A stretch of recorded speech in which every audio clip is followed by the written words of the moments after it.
Mercedes-Benz key fobs, especially in models post-2020, use advanced technology like rolling codes and Bluetooth connectivity to communicate with your car's immobilizer system. Key fobs feature rolling codes for security, Bluetooth connectivity, and encrypted signals to prevent theft.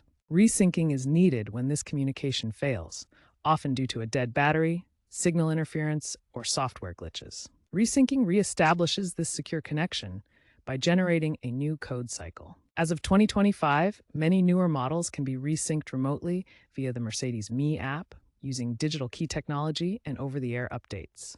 Older models require a manual resync process. Always prioritize safety by keeping a spare key handy, consulting your owner's manual, and avoiding triggering anti-theft locks.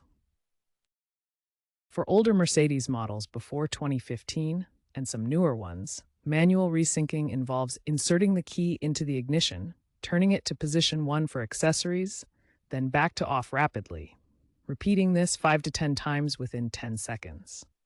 For push-start systems in models after 2014, press and hold the start-stop button while cycling the pedals to resync. For infrared fobs, point the fob directly at the vehicle during the resync process. Latest models feature digital keys, and the Mercedes Me app allows remote resync, reducing dealership visits. If manual methods fail, check battery life first, as 70% of issues are from depletion.